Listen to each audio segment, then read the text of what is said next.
আজকের গল্প বুদ্ধদেব বসুর আবছায়া। আইএ পাশ করে ঢাকা বিশ্ববিদ্যালয়ে যেদিন ভর্তি হলাম সেদিন মনে ভারী ফুর্তি হলো। বাসরে, কত বড় বাড়ি! করিডোরের এক প্রান্তে দাঁড়ালে অন্য প্রান্ত ধু ধু করে। ঘরের পর ঘর, জমকালো আপিস, জমজমাট লাইব্রেরি, কমন রুমে ইজি চেয়ার, তাসের টেবিল, পিংপং, দেশ বিদেশের কত পত্রিকা।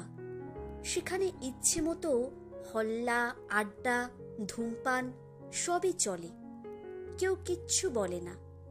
কি যে ভালো লাগলো বলা যায় না। মনে হলো এতদিনে মানুষ হলুম, ভদ্রলোক হলুম।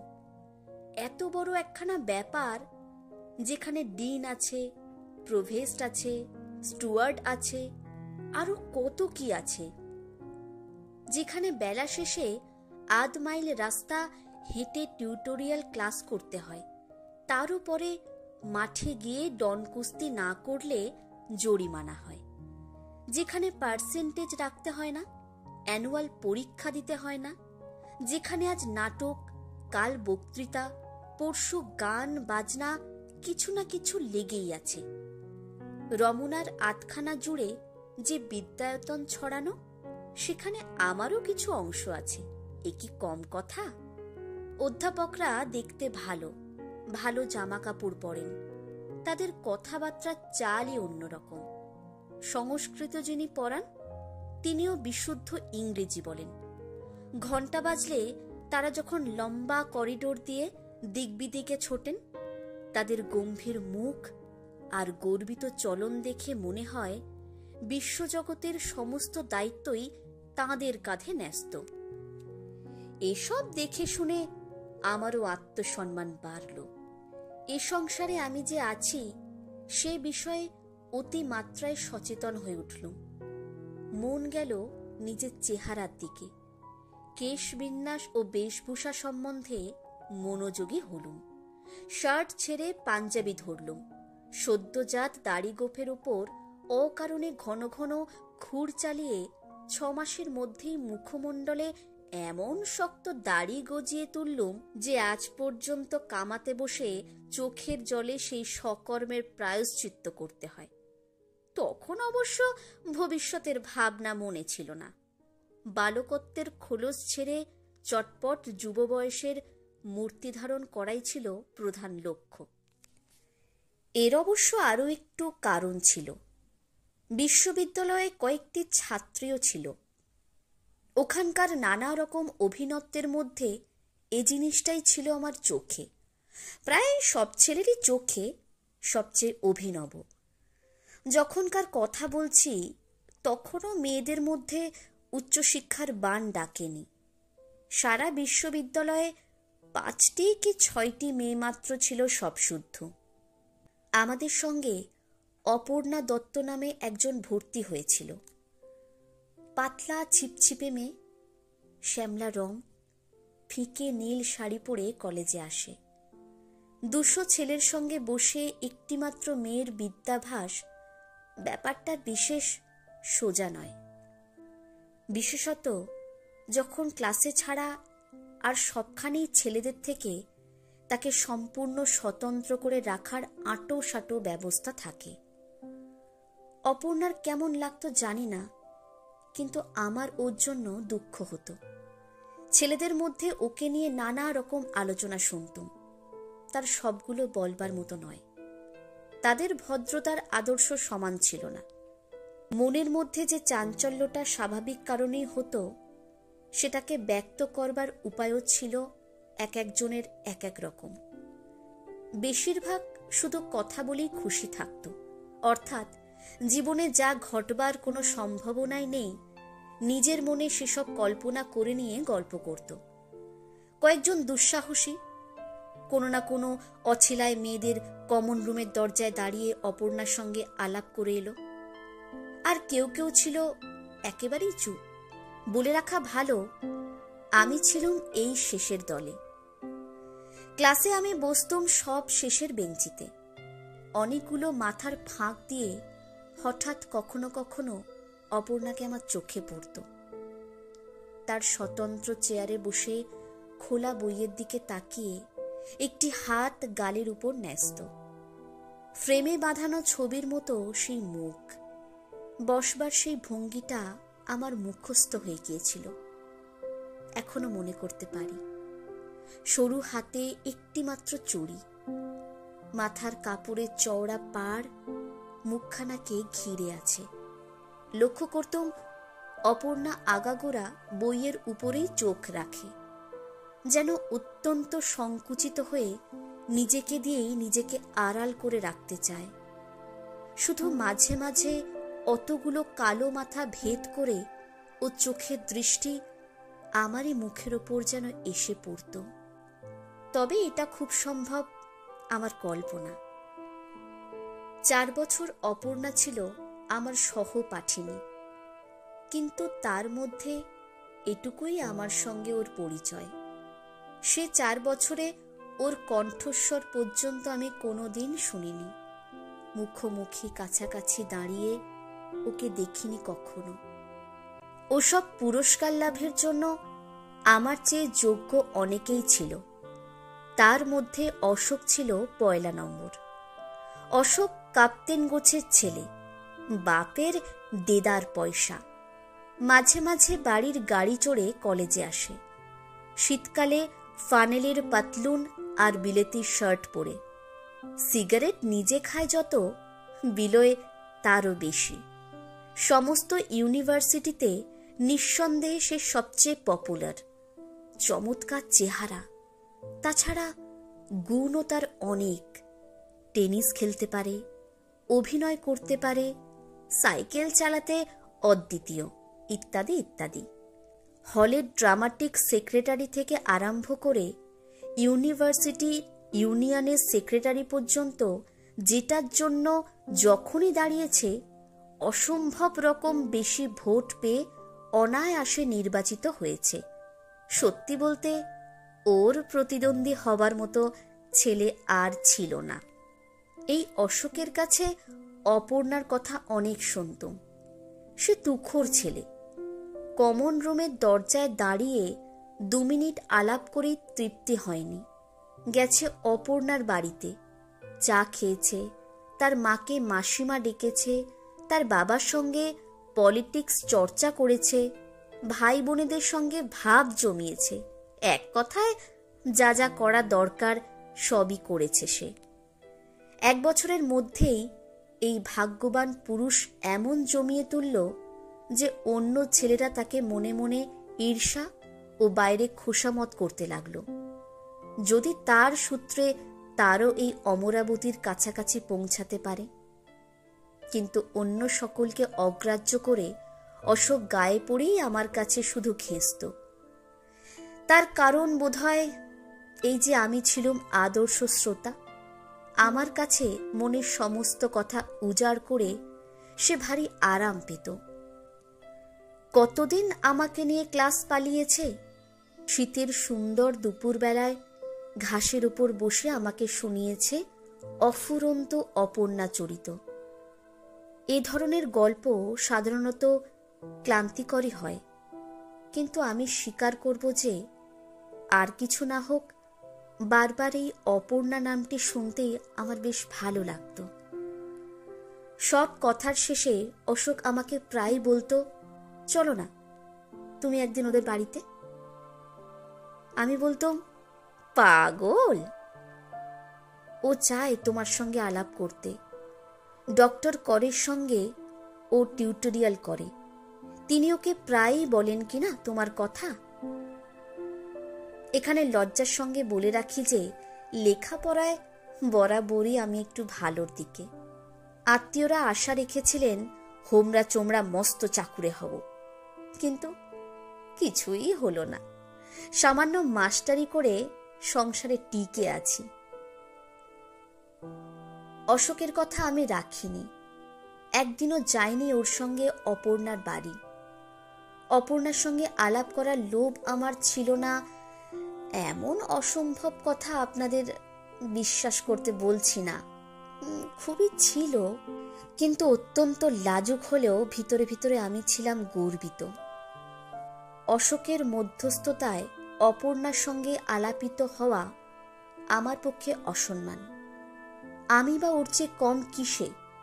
তাছাড়া ছাত্র জীবনের নানা রকমের কাজে ও অকাজে দিন ভরে আড্ডা আর রাত জেগে পড়ায় এত ব্যস্ত ছিলাম যে তার মধ্যে অপর্ণার কথা ভাবার খুব বেশি সময়ও ছিল না। হু হু করে কাটতে লাগলো দিন। বিয়ে পরীক্ষা হয়ে গেল। আমার বিষয় ছিল দর্শন।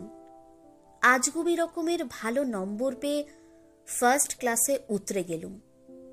অপর্ণা আর অশোক দুজনেই ছিল পাস কোর্সে।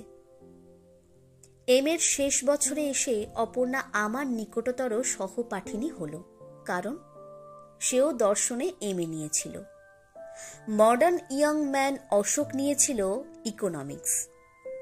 কিন্তু অধ্যয়নের ব্যবধান ডিঙিয়ে সে সমীপবর্তীতায় মৌরুষি পাট্টার ব্যবস্থা করে এনেছিল। একদিন খুব চুপি চুপি আমাকে বললে কথাটা, সবই ঠিকঠাক, এমএটা হয়ে গেলেই হয়। পাঠ্য বিষয়ের মধ্যে দর্শনের বাজার দর তখন থেকেই নামতে শুরু করেছে। সব শুধু আমরা 7 জন ছিলাম ক্লাসে, 6টি ছেলে ও 1টি মেয়ে। আলাপ করার সুযোগ ছিল অবারিত। পড়াশোনায় সাহায্য করার অছিলা ছিল হাতের কাছেই, আর আমার মুখে সেটা ফাঁকা বুলিও শোনাতো না। কিন্তু যখনই কথাটা আমার মনে হতো, তখনই আমার ভেতর থেকে কি আর একজন বলে উঠত, তুমি গিয়ে কারোর সঙ্গে যেচে আলাপ করবে? ছি! এদিকে অশোক আমাকে বড়ই পীড়াপিড়ি করতে লাগলো অপর্ণার বাড়ি যাবার জন্য। কাণ্ড দুর্বোধ্য ঠেকেছে অপর্ণার, আমার সাহায্য দরকার। আমি হেসে বললুম, বড় বড় বিদ্বান মাস্টার মশাইদের মুখে শুনে যা সরল হচ্ছে না, তা কি বোঝাতে পারবো আমি? আর একদিন অশোকের হুকুম, হেগেল সম্বন্ধে আমার কি কি নোট আছে দিতে হবে। শুনে মনে হলো, হায় হায়, কেন অন্য ছেলেদের মতো নোট রাখিনি? কিন্তু আমার যে কোনো নোটই নেই, এ কথা অশোক বোধহয় বিশ্বাস করল না। ভাবল পরীক্ষা সংক্রান্ত আমার সব গোপনীয় টুকটাক ফুসমন্তরে আমি অন্য কাউকে অংশী করতে চাই না। যাই হোক, অপর্ণার হয়ে অশোক আমাকে পড়াশোনার বিষয়ে আর কোনো কথা জিজ্ঞেস করেনি। অতএব দর্শনের ছোট ক্লাসে দুটো বেঞ্চের ওপারে অপর্ণার দিকে তাকিয়ে তাকিয়েই বিশ্ববিদ্যালয়ের শেষ বছরটা কাটল। আমার মনে হতো অপর্ণা আমার দিকে ঘন ঘনই তাকাচ্ছে, কিন্তু এটা নিশ্চয়ই আমার মনের ভুল। এমএ পরীক্ষা হয়ে গেল। বিশ্ববিদ্যালয়কে বিদায় দিয়ে বেকার বাহিনীতে ভর্তি হবার সময় যখন ঘনাচ্ছে, এমন সময় অশোক একদিন আমার বাড়ি এসে সুখবর দিয়ে গেল। তারিখ পর্যন্ত ঠিক। আজ সন্ধ্যায় কন্যার আশীর্বাদ উপলক্ষে অপর্ণার বাড়িতে উৎসব। আমি যেন অবশ্যই যাই। আমি তক্ষুনি বললুম, যাব। আমার হঠাৎ মনে হলো আজ আর আমার যাবার কোনো বাধা নেই। যদিও এতদিন যে কি বাধা ছিল তাও আমি জানি না। এই প্রথম আমি অপর্ণাকে কাছাকাছি দেখলুম, তার কথা শুনলুম, কিন্তু সেদিন তার সম্পূর্ণ অন্য মূর্তি। কপালে চন্দন, পরনে খয়েরি রঙের রেশমি শাড়ি, গা ভরা গয়না, চেনাই যায় না। যে ঘরটায় গিয়ে বসলুম সেখানে অনেক লোক, অধিকাংশই আমার অচেনা, সুতরাং জড়সড়ভাবে চুপ করে রইলুম। অশোক একসময় আমার কাছে এসে চুপি চুপি বললে, এখানে তোমার ভালো লাগছে না না? বুঝতে পারছি, চলো আমার সঙ্গে। নিয়ে গেল আমাকে পাশের একটি ছোট্ট ঘরে। অপর্ণার পড়ার ঘর সেটা। চারিদিকে দর্শনের বই দেখে খানিকটা আরাম পেলাম। আমাকে বসেই অশোক যেন কোথায় অন্তর্হিত হলো। ভারী ব্যস্ত সে। একা বসে আমি একটি বইয়ের পাতা উল্টাতে লাগলুম। মৃদু শব্দ শুনে চমকে তাকিয়ে দেখি অপর্ণা একটু দূরে দাঁড়িয়ে। সন্ত্রস্ত হয়ে উঠে দাঁড়ালুম। কি বলবো ভেবে পেলুম না। অপর্ণাই প্রথমে কথা বললে। এতদিনে আপনি এলেন? আমি বললুম, আমার অভিনন্দন আপনাকে জানাই। এতদিন আসেননি কেন? আসেনি আসেনি তার মানে আশা হয়নি আর কি। অশোক আপনাকে বলেনি আসতে? বলেছে। আপনি কি ওর কথা বিশ্বাস করেননি? অবিশ্বাস করিনি, তবে তবে আমার সঙ্গে আলাপ করার আপনার ইচ্ছে হয়নি, এই তো। না না, ইচ্ছা হবে না কেন? অপর্ণা একটু মুচকি হেসে বললে, থাক, এখন আর ভদ্রতার কথা বলে কি লাভ, এখন তো আর সময় নেই। শেষের কথাটা শুনে হঠাৎ আমার বুকের ভেতরটা ধক করে উঠল। অপর্ণা আমার চোখের দিকে তাকিয়ে বললে, এই 4 বছরে অশোককে দিয়ে এতবার আপনাকে খবর পাঠালুম, একবার এলেন না? তারপর একটু চুপ করে থেকে ঈষৎ মাথা নেড়ে খুব নিচু গলায় বললে, কিচ্ছু বোঝেন না আপনি। সঙ্গে সঙ্গে শুনতে পেলুম অপর্ণার দীর্ঘশ্বাস, কিন্তু সেটাও বোধহয় আমার কল্পনা। বাড়ি ফিরে অনেক রাত অবধি ঘুমোতে পারলুম না। হয়তো তার একটা কারণ এই যে অন্যমনস্কভাবে ও বাড়িতে অত্যন্ত বেশি খেয়ে ফেলেছিলুম। শুয়ে শুয়ে অনেক কথা মনে হলো। অপর্ণার কথাগুলি বিষাক্ত পোকার মতো মগজের মধ্যে যেন কামড়ে ফিরছে। ভাবনাগুলো যেখান থেকেই শুরু হোক, খানিক পরে এক অন্ধ গলির সামনে এসে পড়ে। তারপর আর রাস্তা নেই। আমি যে কত বড় বোকা তা উপলব্ধি করে স্তম্ভিত হয়ে গেলুম। অন্ধকারে চোখ মেলে নিজের মনে বারবার বললুম, ও আমাকেই চেয়েছিল, আমাকেই চেয়েছিল। হয়তো এখনো। না না, এখন আর সময় নেই, আর সময় নেই। কয়েকদিন পরে অপর্ণার বিয়ে হয়ে গেল, আর আমি চলে এলুম কলকাতায় চাকরির চেষ্টায়। 10 বছর কেটে গেছে, আমি এখনো বিয়ে করিনি। তার কারণ আমার ক্ষীণ আয়ের উপর মা বাবা ভাই বোনের নির্ভর। আমি বিয়ে করলেই তাদের ভাগে কম পড়বে, অতএব এই বিষয়ে আমার উদাসীন থাকাই কর্তব্য। অশোক ঢুকেছিল ইনকাম ট্যাক্সে। এতদিনে নিশ্চয়ই অফিসার হয়েছে, হয়তো রংপুরে, হয়তো বরিশালে, হয়তো চাটগাঁয়ে হাকিমি করছে। আমার জীবন অত্যন্ত শান্ত ও নিয়মিত। কোনো আক্ষেপ, কোনো উচ্চাসা, কোনো কল্পনা নেই। দর্শন পড়ি ও পড়াই, নিছক বুদ্ধিবৃত্তির চর্চাকেই জীবনের একমাত্র সুখ বলে মেনে নিয়েছি। ভালোই আছি। শুধু মাঝে মাঝে অনেক রাত্রে সেই একটি করুণ শ্যামল মুখ আমার মনে পড়ে। সরু হাতে একটি মাত্র চুড়ি, নীল শাড়ির পাড় মাথাটিকে ঘিরেছে। অন্ধকারে কে যেন চুপি চুপি কথা বলে, এত দেরি করে এলেন, আর তো সময় নেই।